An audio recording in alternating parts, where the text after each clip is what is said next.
Allahumma salli ala Sayyidina Muhammadin tibbil qulubi wa dawaiha wa afiyatil abdani wa shifaiha wa nuril absari wa diyaiha wa ala alihi wa sahbihi wa sallim. Allahumma salli ala Sayyidina Muhammadin tibbil qulubi wa dawaiha wa afiyatil abdani wa shifaiha wa nuril absari wa diyaiha wa ala alihi wa sahbihi wa sallim. Bismillahirrahmanirrahim. Assalamualaikum warahmatullahi wabarakatuh. Alhamdulillahirabbil alamin wassalatu wassalamu ala asyrofil mursalin sayyidina maulana Muhammadin wa ala alihi wa sahbihi ajma'in. La haula wa la quwwata illa billahil aliyyil azim. Amma ba'du. Bapak Ibu hadirin hadirat rahimakumullah, alhamdulillah malam ini kita dapat memulai mudzakarah walaupun hanya sekali dalam seminggu dan 3 pertemuan. Mudah-mudahan ini sebagai wasilah jalan kita untuk merefresh ulang atau mengingat kembali tentang fikih puasa. Karena kata ulama dalam kitab Ta'limul Muta'allim, afdhalul ilmi ilmul hali, kata beliau. Sebaik-baik ilmu itu adalah ilmu yang dibutuhkan saat itu. Semisal ada orang yang baru masuk Islam, maka ilmu yang paling afdol dia pelajari bagaimana Islam itu sendiri, bagaimana rukun Islam, rukun iman, kemudian sifat-sifat Allah yang mulia, lalu belajar tentang sholat. Maka dalam kitab fikih itu banyak yang menjelaskan tauhid dulu, baru kitab tentang thaharah, bersuci. Karena logikanya gini, bagaimana dia akan menyembah dengan sembahan yang baik, ibadah dengan ibadah terbaik, kalau dia tidak tahu siapa yang dia sembah, kalau dia tidak paham siapa atau yang zat yang ia sembah itu, yang ia ibadahkan itu seperti apa, seperti itu. Jadi para ulama itu ada yang mendahulukan pelajaran tauhid, pengesaan Allah. Allah itu sifatnya Rahim, Maha Pengasih, Maha Penyayang, Maha Lembut, Maha Bijaksana, dan semuanya. Nah, maka kata ulama yang kami katakan tadi, afdhalul ilmi ilmul hal, sebaik-baik ilmu adalah ilmu yang dibutuhkan saat itu, saat ini. Maka kita sebagai orang yang diberikan akal oleh Allah, kecerdasan, bisa mengenal mana baik, mana buruk, mana yang terbaik untuk kita, maka kita belajar tentang fikih puasa. Sebagaimana orang yang tidak mengilmukan sebelum ia beramal, jelas kata Imam Ibnu Ruslan dalam kitab beliau Matan Zubat, wa kullu man bi ghairi ilmin ya'malu a'maluhu mardudatun la tuqbalu, kata beliau. Jelas tegas beliau, seseorang yang beramal dengan sebuah amalan, dengan sebuah perbuatan, gerakan dan seterusnya, tidak didasari dengan ilmu, maka amalannya itu tertolak, bahkan tidak diterima oleh Allah Subhanahu wa taala. Kenapa? Karena tidak didasari ilmu, hanya ikut-ikutan. Orang lapar dari subuh sampai maghrib ikut-ikutan. Tetapi dia tidak pernah mengilmukan, tidak pernah belajar, tidak pernah bertanya tentang itu, maka sia-sia bahkan tertolak amalnya. Jadi ini yang menjadi dasar kita untuk sedikit saling mengingatkan tentang terutama yang akan kita hadapi nanti di bab di bulan puasa. Mudah-mudahan puasa ini puasa terbaik kita ibu, adik-adik semua, ya jamaah. Jadi bagaimana puasa-puasa sebelumnya mungkin kita tidak prepare sebelumnya, persiapan sebelumnya, tetapi sekarang bismillah dengan izin Allah, ada waktu, ada sempat, ada sehat, kita sama-sama belajar. Bisa nanti perbanyak diskusi, bertanya, jangan malu-malu. Siapa tahu yang selama ini menurut kita itu batal, ternyata tidak batal sholat kita atau tidak batal puasa kita. Misalkan Hafiz, siapa namanya? Rafa. Misalkan Rafa taunya kalau puasa nangis itu batal puasanya. Padahal kalau hanya nangis nggak ditelan air matanya nggak batal. Yang batal itu kalau nangis sambil meminum air matanya. Tapi kalau hanya nangis biasa ya itu nggak batal kan. Atau hal-hal lain lah yang perlu sedikit kita ilmukan. Baik, saya berangkat dari ini supaya kita termotivasi ya.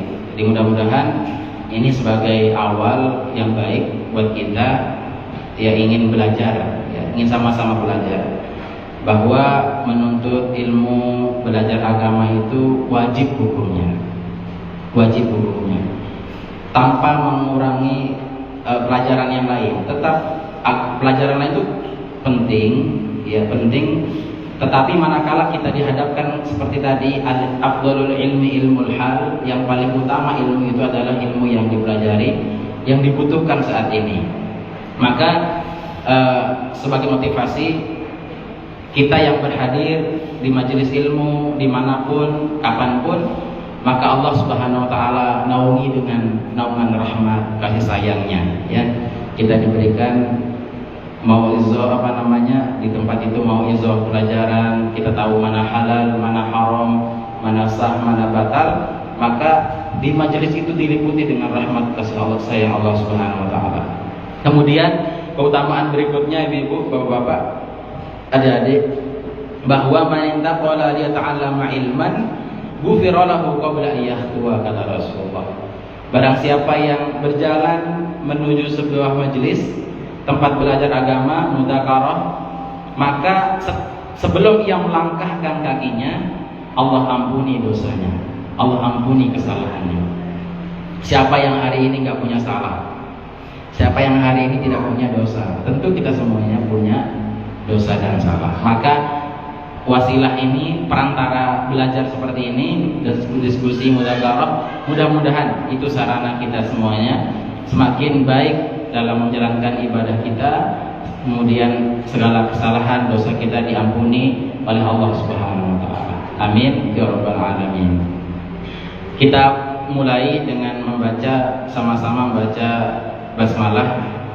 Bismillahirrahmanirrahim. Kita mulai buka kitab pembahasan tentang puasa, Kitabus Shiyami, kitab yang menjelaskan tentang puasa. Nah, adik-adik di kelas 8, kelasnya Mas Dapa, Mas Aska, itu sudah belajar tentang puasa. Ya, sedang belajar tentang semester lalu ya, belajar ya. Nah, tetapi yang ada di buku, tidak semua yang ada di buku itu ada di kitab lain. Jadi saling melengkapi pada dasarnya. Nah, yang kalau kita mengambil dari kitab aslinya biasanya agak detail penjelasannya, lebih runut, lebih terperinci.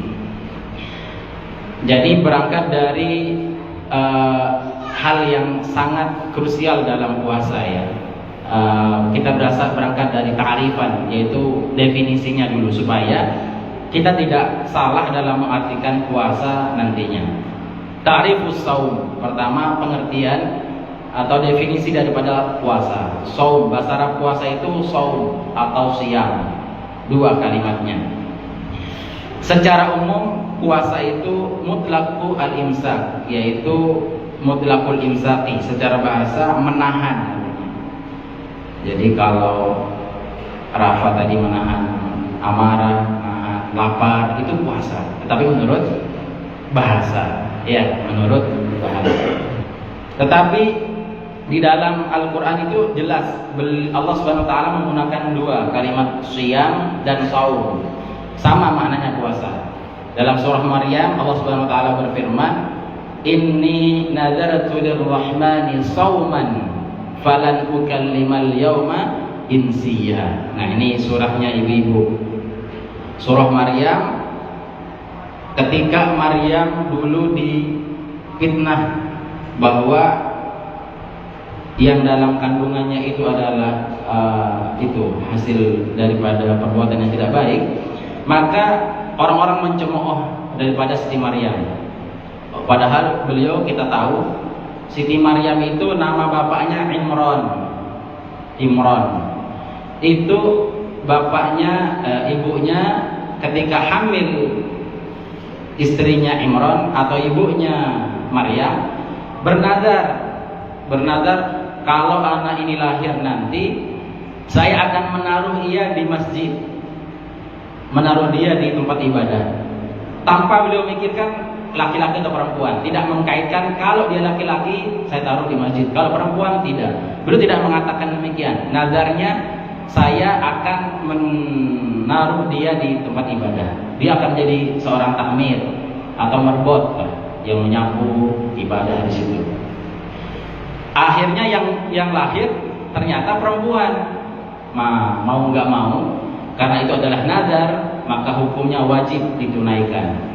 Maka ketika Maryam sudah dalam posisi tadi, Allah berikan kemuliaan dengan ditiupkan ruh, ya, seorang anak di dalamnya yang menjadi Nabi Isa alaihissalam.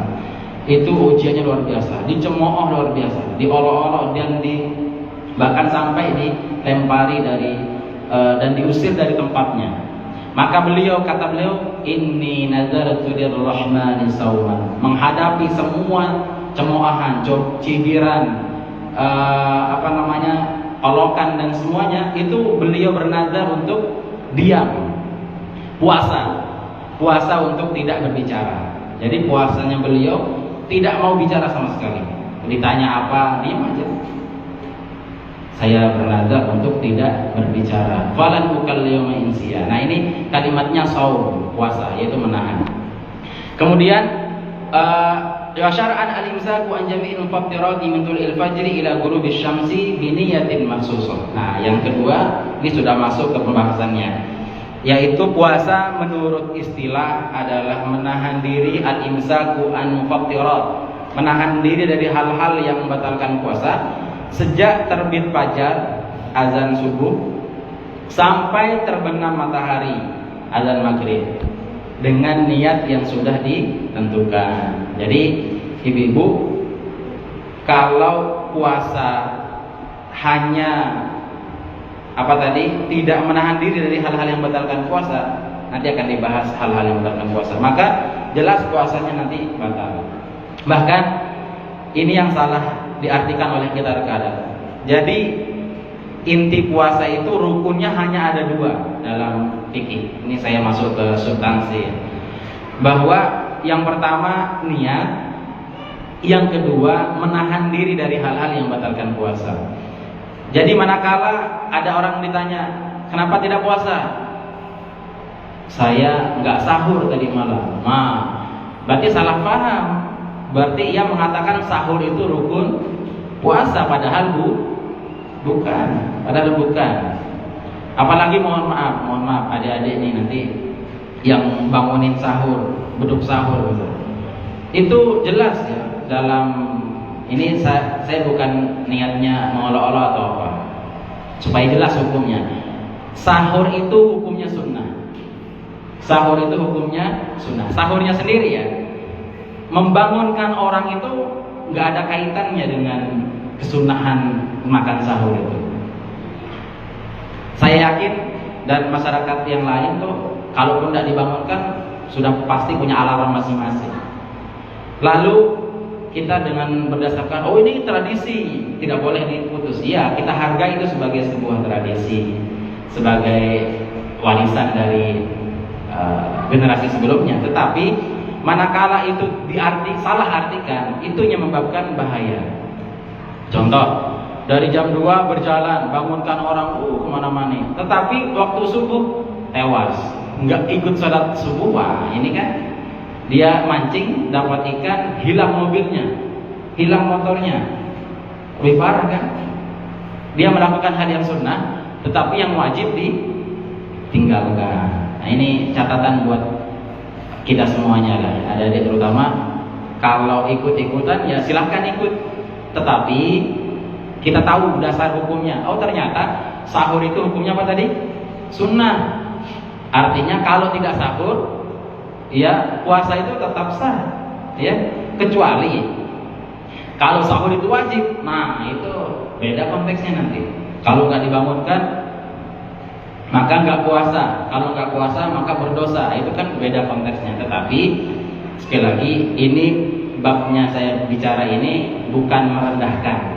Membangunkan sahur itu baik, ya. Tetapi manakala cara-cara kita tidak benar atau sampai mengganggu orang, itu juga tidak baik, ya. Ini sebagai pembelajaran buat kita semuanya. Sekali lagi, yang wajib dalam puasa itu hanya ada 2 rukunnya. Pertama, niat berpuasa itu sendiri. Yang kedua, menahan diri dari hal-hal yang membatalkan puasa sejak terbit fajar sampai terbenam matahari dengan niat yang sudah ditentukan. Misalkan Mas Habibi nanya, kalau nggak niat Ustaz, lupa tadi malam niat, zuhurnya baru ingat kalau tadi malam nggak niat, bagaimana puasanya? Apakah batal atau masih sah puasanya? Gimana Mas Aska? Kira-kira masih nggak? Batal atau masih boleh puasa? Karena lupa tadi. Ada ibu-ibu, mungkin ada yang mau jawab. Jelas ya, kalau kita benar-benar bermazhab Syafi'i, tidak berniat tadi malamnya, berarti meninggalkan rukun puasa. Konsekuensinya meninggalkan rukun puasa, batal puasanya. Maka tadi Mas Habibi, maka puasa tadi jelas batal. Apakah langsung seketika makan? Dalam fikih diajarkan untuk menahan. Walaupun kita batal, tetapi dianjurkan untuk menahan sampai selesai, supaya menghormati sekeliling kita yang tidak puasa. Toh juga kan kita nggak makan sehat-sehat aja gitu, nggak sakit. Kecuali udah terlalu lapar misalkan, sudah terlanjur batal juga, silahkan makan. Tetapi dalam fikih diajarkan untuk sebaiknya yustahabu anil imsak, kata beliau, dianjurkan untuk menahan.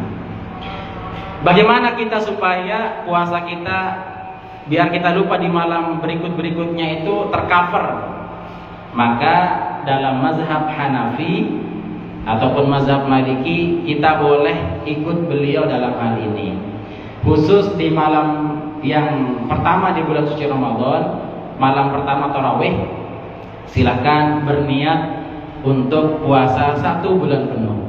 Dalam hatinya, saya berniat puasa untuk 1 bulan penuh. Nah, kalau sudah niat di awal tadi, itu ketika lupa di malam kedua atau ketiga dan seterusnya, maka sudah cukup dengan niat yang pertama. Itu pun kita harus berniat ikut mazhab yang lain, seperti Imam Maliki atau Imam Hanafi dalam hal ini. Maka niatnya dapat saya ittiba atau ngikut Imam Hanafi untuk bab ini. Sama dengan bapak-bapak atau ibu-ibu yang pernah umroh, ketika tawaf itu kan rata-rata sudah cara wudunya menggunakan wudu Imam Maliki atau Imam Hanafi, yaitu ketika bersentuhan kulit dengan lawan jenis, karena tempat yang berdasarkan mereka pakai kain ihram dan sebagian terbuka, tangan bisa juga memegang tangannya perempuan yang lain, ajnabi, maka kita boleh ikut mazhab yang tadi, tidak batal wudu bersentuhan kulit lawan jenis. Tapi khusus saat itu saja, saat itu boleh dalam hati kita berniat ittiba'an, mengikuti daripada mazhab yang membolehkan. Tetapi cara wudhunya juga ikut, bukan sekedar ikut dalam niat saja. Cara wudhunya harus betul-betul rata, kemudian agak diurut sedikit, agak tekan dalam basuhannya supaya kuat wudhunya. Kepalanya semua harus basah. Itu konsekuensinya seperti itu.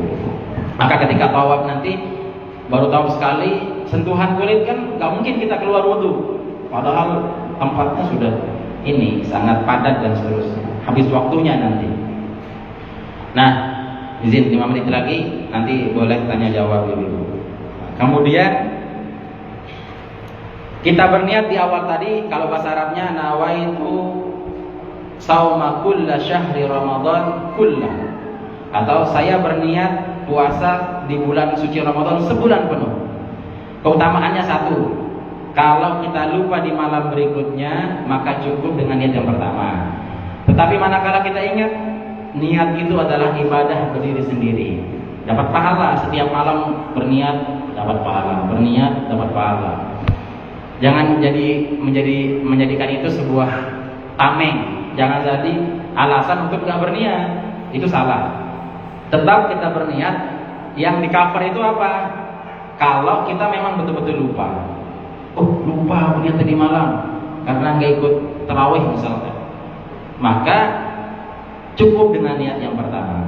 Yang kedua keutamaannya, manakala orang itu meninggal dunia sebelum selesai Ramadan, malam ke-15 dia meninggal, maka dia sudah mendapatkan pahala 1 bulan penuh karena niatnya tadi. Padahal orangnya sudah meninggal, tetapi dia dengan niat puasa 1 bulan penuh, maka dia sudah mendapatkan pahala juga 1 bulan. Itu keutamaan niat itu.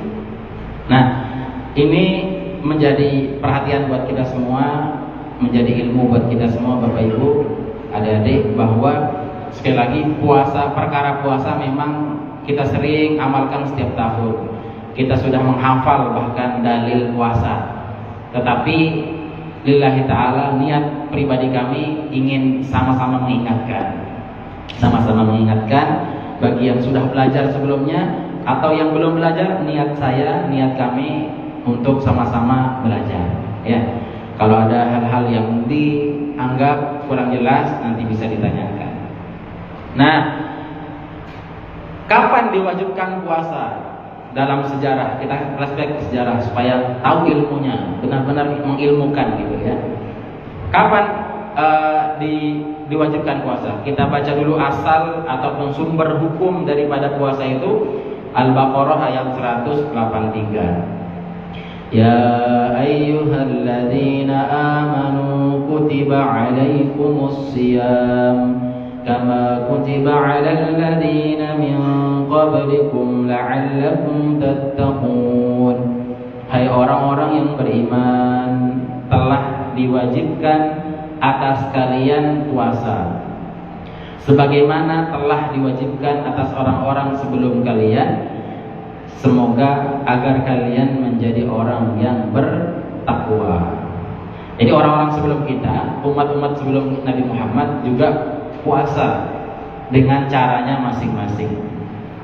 Nah, kembali ke tadi, kapan diwajibkan puasa itu? Waktu fardhihi, waktu diwajibkan puasa furidha fis sanati tsaniyah minal hijrah, yaitu diwajibkan puasa pada tahun kedua setelah hijrahnya Rasulullah dari Mekah ke Madinah. Jadi Rasul pindah ke Mekah, dari Mekah ke Madinah, tinggal di Madinah selama 2 tahun. Barulah perintah puasa turun. Kapan turunnya?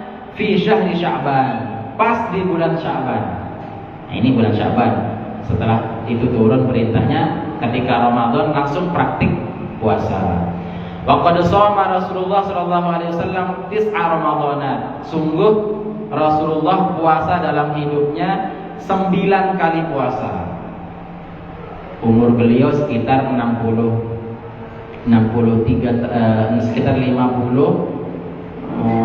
berapa jadinya? Kalau 63 dikurangi 9 berapa, Hasan? 63 dikurangi 5 dikurangi 9 berapa? 54. Sekitar umur 54 Rasulullah baru diwajibkan apa? Puasa. Jadi selama hidup beliau bisa melaksanakan puasa selama 9 kali. Yang keren, kullaha naqisu nawaqis, semua yang 9 puasa tadi itu semua umur Ramadan itu harinya jumlahnya 29. Berapa? 29.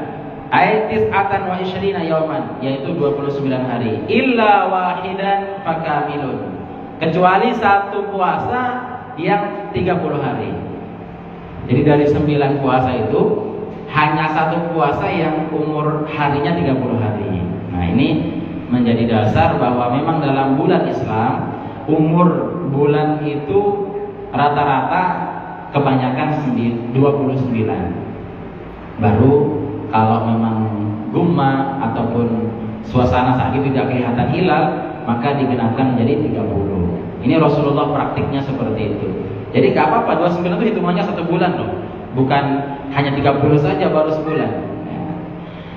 Nah, kemudian sedikit syahrul Ramadan huwa syahrut tasi min asyhuril arabiyyah.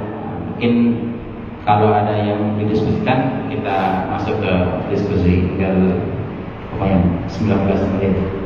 Monggo kalau ada yang mau ditanyakan, gitu, silakan. Dari adik-adik dulu. Atau ibu kalau ada, gitu, monggo.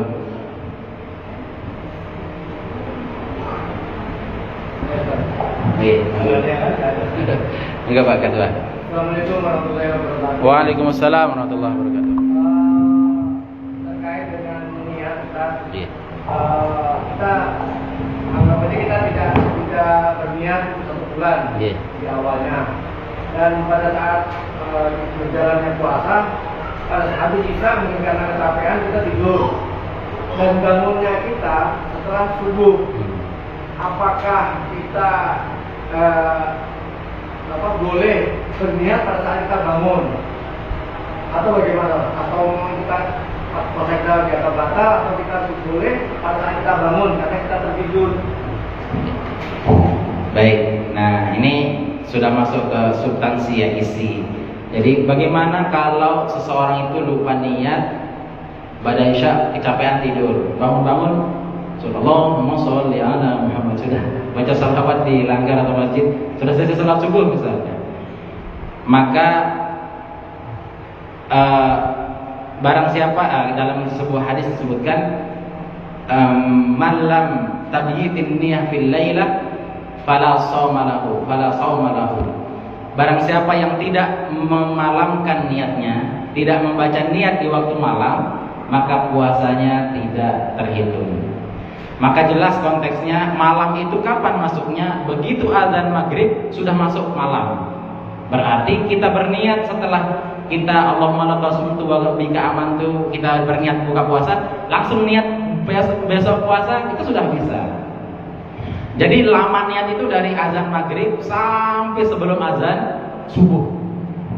Jadi kalau mau nggak repot, jangan sampai hanya pikiran kita berniat itu setelah bersama-sama sholat tarawih bersama jamaah yang lain dipimpin imam. Enggak, itu kebetulan saja dipimpin imam.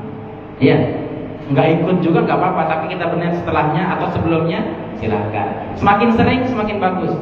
Tadi saya sudah berniat di maghrib, terus niat lagi pas selesai sholat tarawih, boleh. Semakin memantapkan hati kita.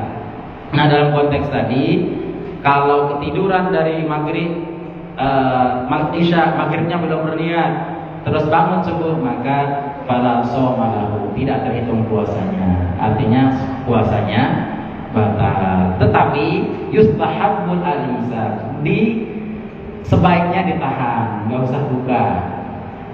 Ya, nggak usah buka. Itu jawabannya.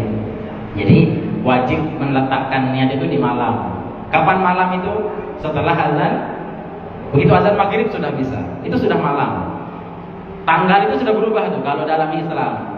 Hari ini tanggal 11, tadi tanggal 11. Begitu azan maghrib, masuk sudah 12 Sya'ban malam ini. Malam ini 12 Sya'ban, besok malam Ahad 13 Sorry, ini malam ini kalau di tanggalan ya.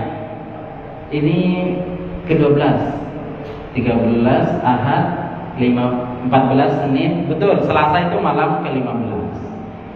Iya, nanti bisa dicek kalender masing-masing di Nah ini 12 Sya'ban tuh. Ya kan?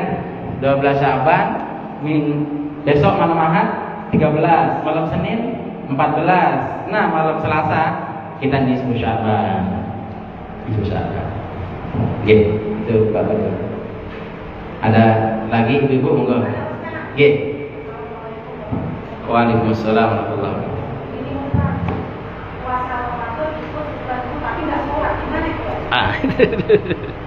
Kan banyak tuh di masyarakat. Itu aja. Iya. Baik. Ini pertanyaan sering dilontarkan nih sama teman-teman nih di komunitas. Dia puasa tetapi mohon maaf tidak sholat. Puasa tapi tidak sholat. Dalam fikih, ini kita bicara fikih dulu ya sebelum ke yang lain. Dalam fikih, puasa itu tidak batal karena meninggalkan ibadah. Ya, satu kuncinya.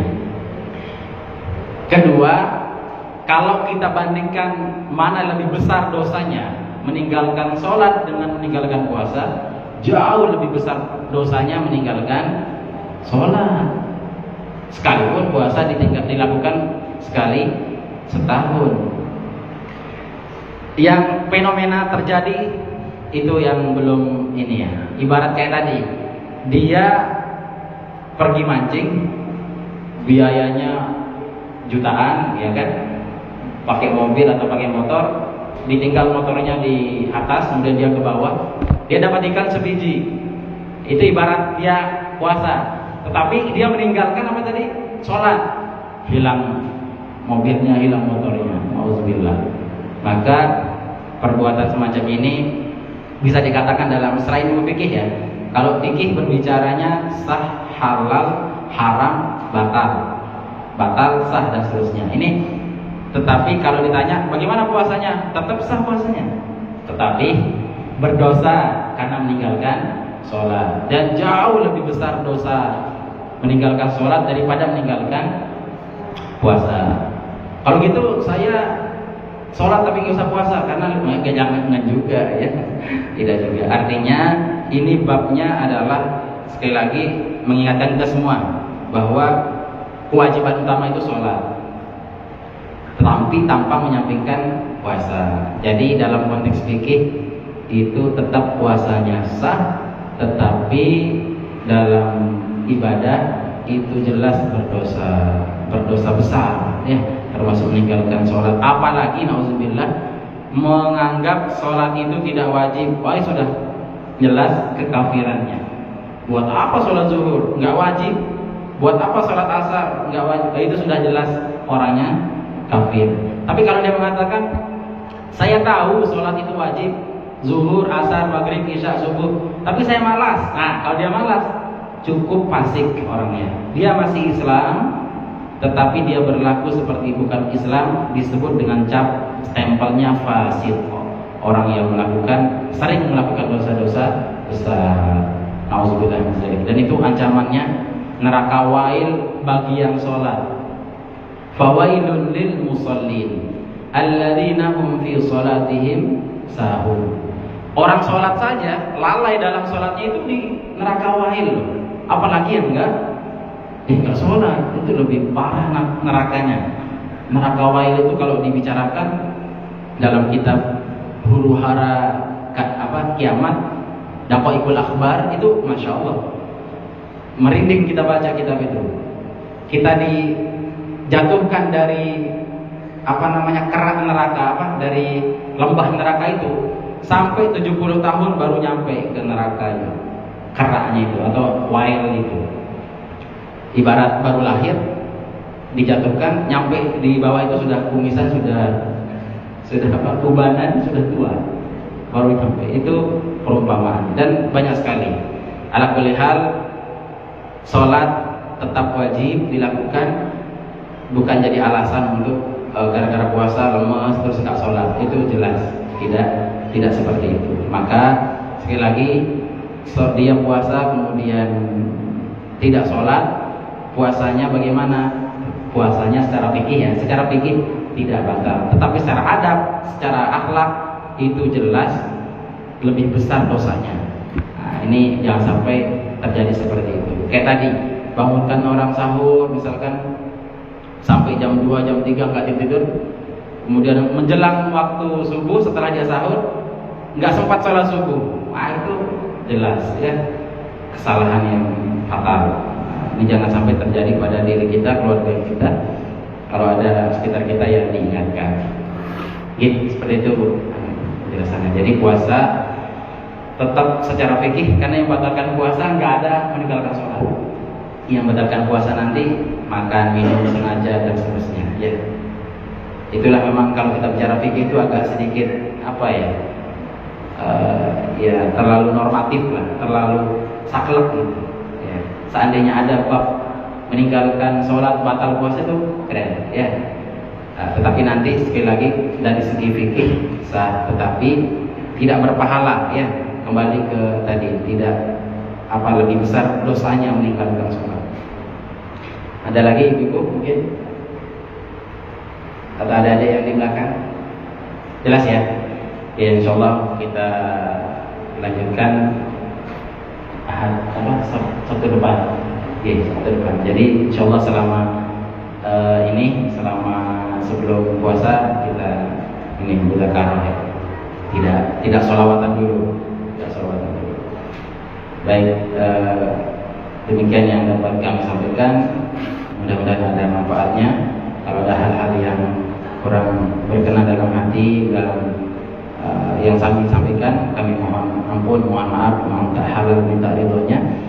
Dan mudah-mudahan apa yang kami sampaikan bermanfaat untuk kami sendiri dan kita semua.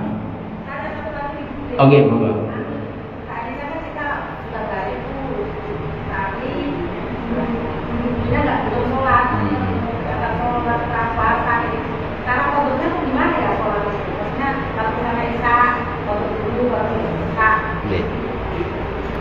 Baik, ini bagaimana kalau sebelum sudah balik, padahal sudah akil balik, sudah umur 15 tahun bagi laki-laki, perempuan umur 9 tahun tapi sudah mimpi basah misalkan, ataupun sudah ada tanda-tanda dia balik. Kemudian yang ketiga, khusus perempuan, dia sudah haid umur 9 tahun.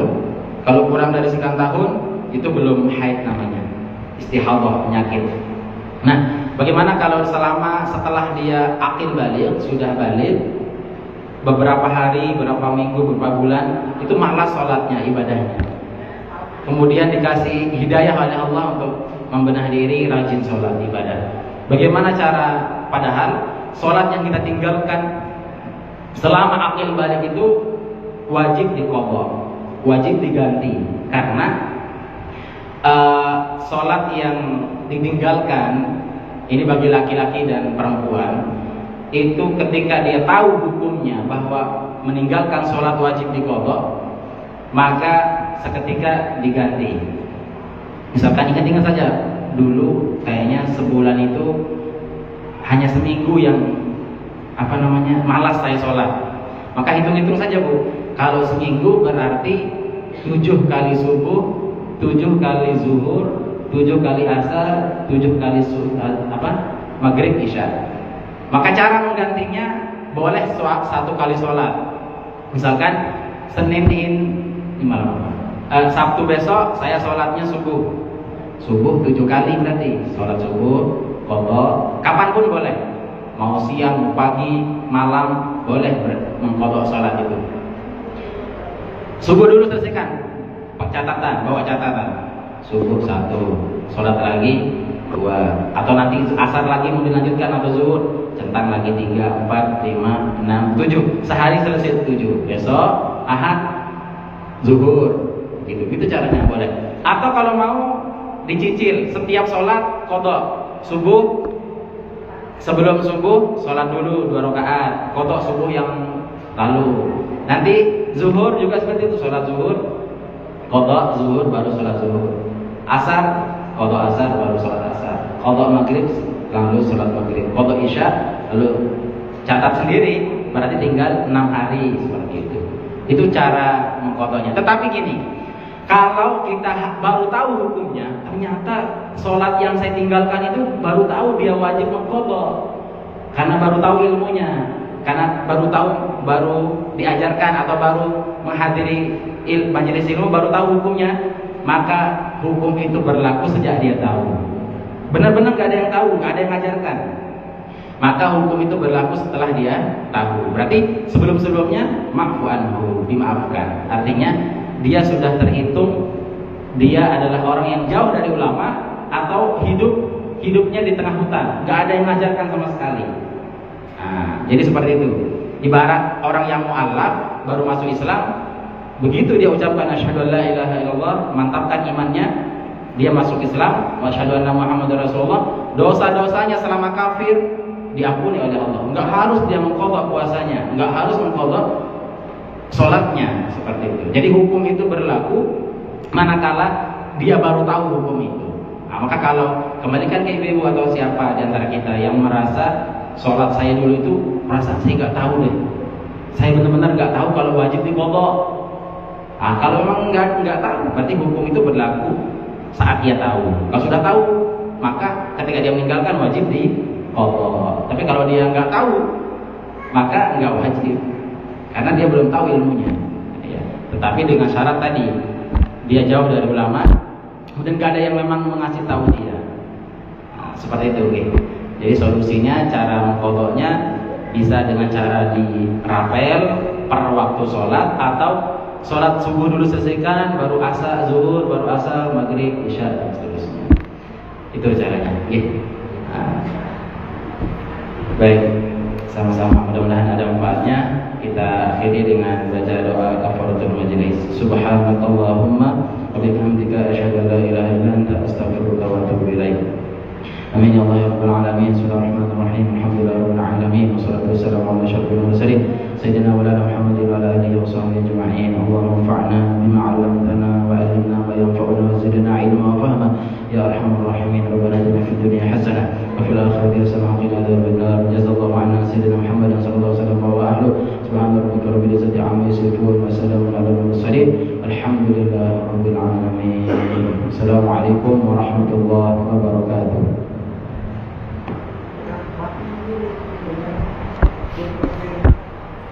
Yeah.